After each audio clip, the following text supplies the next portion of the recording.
As established in the National Information Technology Policy, information technology is the bedrock for national survival and development in a rapidly changing global environment, which challenges us to devise bold and courageous initiatives to address a host of vital socioeconomic issues such as reliable infrastructure, skilled human resources, open government, and other essential issues of capacity building.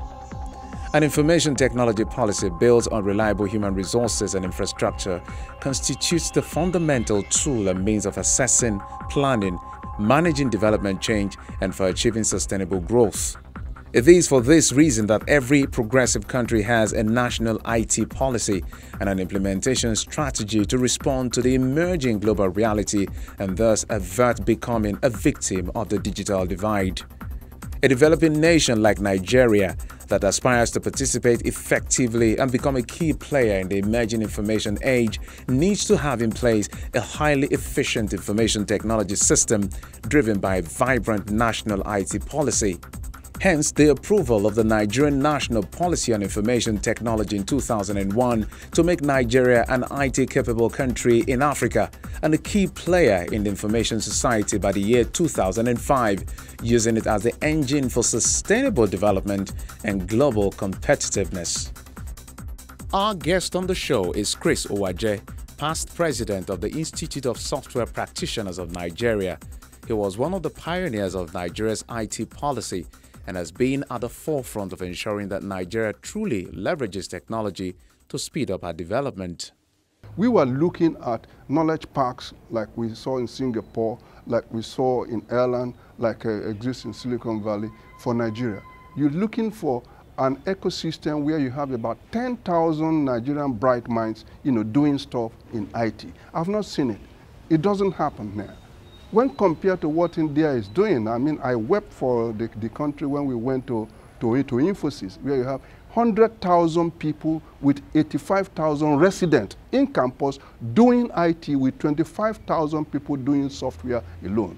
So you can compare that vision to what we have. Up till now, our companies, cannot compete globally because we are too mushroom, we are too small. The largest company that we have used to be CSA with 165 programmers, and now we have probably System Spec with close to 400. That doesn't resonate into the scale of what is happening all over the world. And I think it's because of this ignorance and of course the gap of understanding the benefit of what information technology can bring to the survivability and development of the country. That is the gap, and that gap resides at government quarters.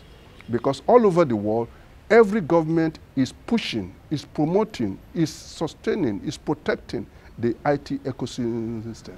Because at the end of the day, from research to deployment, it's about human being. What can the human being say? If you don't believe that Nigerians can do it, then automatically that's probably why we are not supporting it. But really, Nigerians can do stuff, as it has been proven elsewhere.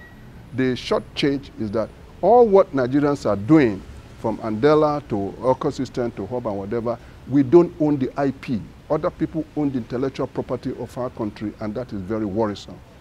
What would you recommend as our national IT agenda going forward? Nigeria has to restructure the digital ecosystem as the most important aspect for the survivability of the country. And it comes from governance. There has to be not just a Ministry of Communication. When we drafted the concept for establishing a Ministry of Information Technology. When I say we, CPN, ISPON, and NCS, okay? I was instrumental in carrying that paper to Chief Bayanigo, who was a minister. And of course, Professor Isong was able to have the listening ear, others to make sure that that ministry was created. This paper is still there.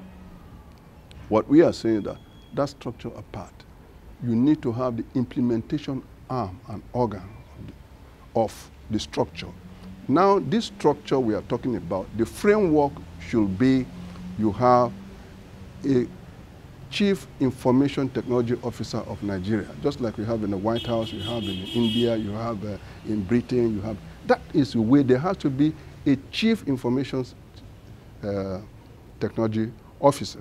And this will now be, if you want, just like we have the Auditor General of the Federation, you have the Attorney General of the Federation, you have a CIO General of the Federation, you must have an office where everything will resonate. That's structure number one. Now, structure number two, his objective, his mandate will be to ensure that Nigeria builds a digital cloud that will harness all the data that we have in Nigeria and filter them to know what is going out or what is coming in, just like you have the fiber optic, male and female, that is exchanging data. Let's talk about e-government, which you have also done a lot of work with.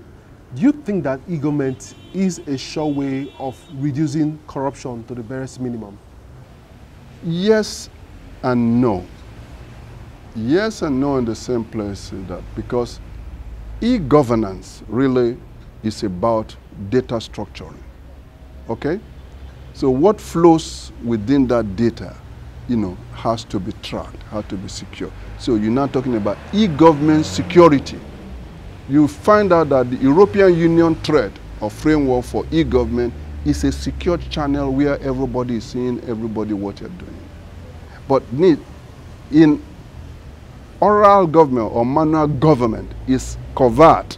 People hide what they do. But we thank God, government processes in the last 15 years used to be that when people want to review what they do, they burn down the file. But today, burning of file has almost gone to zero. Before, it used to be 90%. You understand? So, because this information is in a lot of places, we know that the president of Senate, the late Okadibo, really has to resign from his presidency. Why? Because of computer. All the furnitures that they wrote and the money that they sold was in the computer of the typewriter. So somebody used the diskette to lift them and publish it. And that was the end.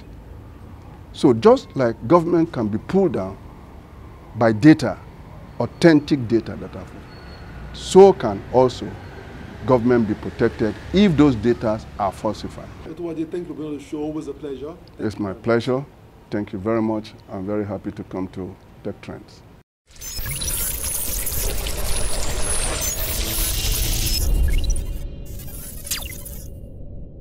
What excuse does Nigeria have not to play big in the fourth industrial revolution?